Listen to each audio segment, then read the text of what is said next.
Tama, 97, 96 pala.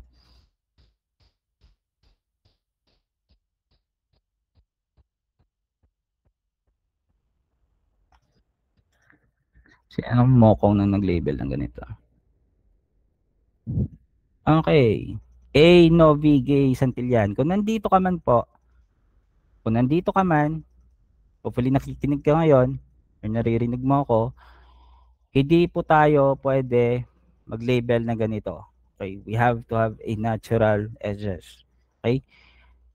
Walang forest or walang shrub na flat yung pagkakatanim. Okay? Walang ganyang edge dapat. Kung gusto nyo, lagyan nyo ng konting arte, konting wave, konting art, or something like this. Pero walang ganitong edges. So kapag nakakuha kayo ng mga ganyang kapitbahay, please do report. Guys. If possible, if kaya natin, i-report na lang natin para hindi na masira yung project. Kasi bumabalik yung mga ganito eh.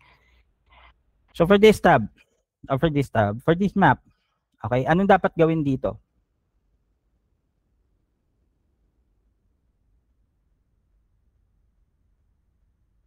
Hello? May kasama pa ba ako? Yes, sir. Okay. So for this map, anong dapat gawin dito?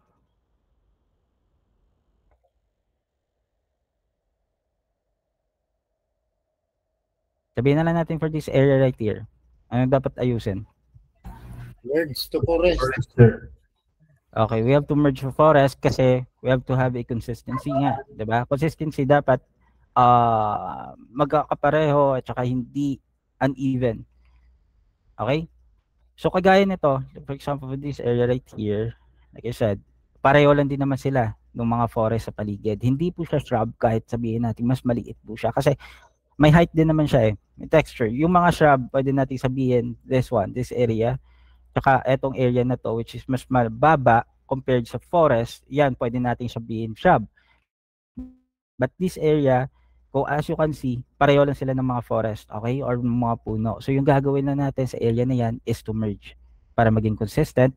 Kung filter kayo, you can at least do a few editings, okay? Kung hindi na kaya, you can fail the task. Hindi po tayo kailangan din mag-edit all the way kasi talo din tayo kapag for this area naman, as you can see, mas mababa yung area na to. So we can leave it alone as a shrub. Same goes with this part right here. Hindi natin dito kailangan ng magandang quality. We just have to have a nature or nature feel na boundary. Yung ating corners ng mga label is dapat hindi straight. Okay? So for this one, we can submit that one. Okay. Maraming sync. Alt as. Submit.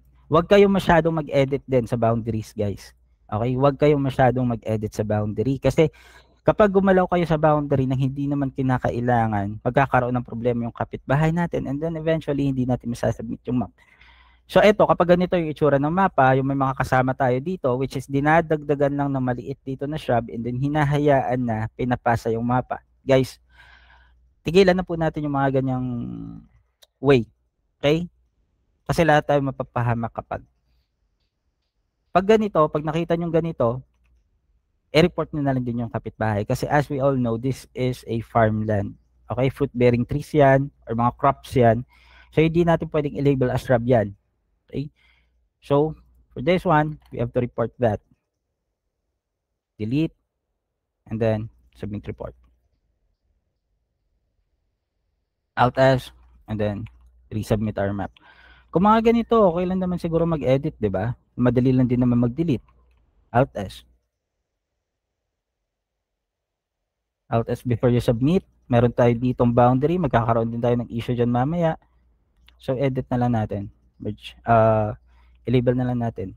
For this one, yung kapitbahay natin, naka-forest. Atin hindi. Pero eto, pwede na rin naman natin gawing forest to. Kasi as I can see, this is trees lang din naman. Tapos may mga pa isa-isang mga shrub. Hindi rin naman ganun kalaki. Merge na lang natin para mas madali. Control T, Alt S, and then submit. If ever mahirap yung editing or masyadong marami na, ayun, i-fail ninyo. Pero as I can see, madali lang din naman yung mapa natin. This one, naka-shrub. That part right there, naka-shrub din. For that, Alt S na lang natin. This area naman, This is grass. Okay, mas mababa yan kumpara sa shrub or sa forest. So, hayaan na natin nakaganyan yan. Yung boundary natin or yung ating label is okay lang din naman. So, just click Alt S and then submit. Ang daming sync. Bilis mag-auto-pass ng iba.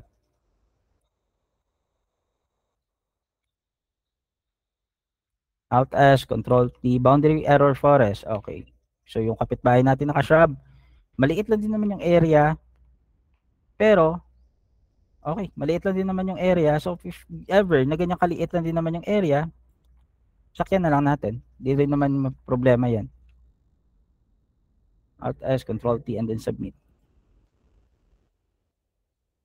Guys, any questions? Hello? Okay na, boss.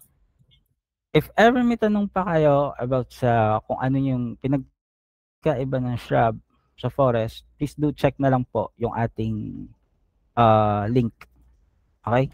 Ng training material. And then, ayun. Okay, have a good day. Bye for now. Kita-kits na lang po. Merry Christmas in advance. Merry Christmas. Eto. Ano yan? Sir, open na yung tab. Open na yung tab. It is the filter side. You can start working na. Sa filter kasi wala sa icon. Ano sir yung kanya, sir? Baka gusto mo mag-refresh. Na-i-code. Wala sir, kahit ilang refresh ko wala. Na-open na yung tab. Andiyan no. Wala rin sa akin, sir. Wala rin. Wala, sir. Pwede na kayong mag-open ng filter account. Kung hindi pa naka-open yung tab, pwede lang kayong mag-open ng filter account for now. I think hindi pa nga na-open yung tab. So, check ko lang mamaya. You can Pero sa'yo, use filter account. Just input tab 2494. Okay sir, thank you. 2494 po. 94. 2496, sorry. 2496. Sorry. 2496. Walang 94.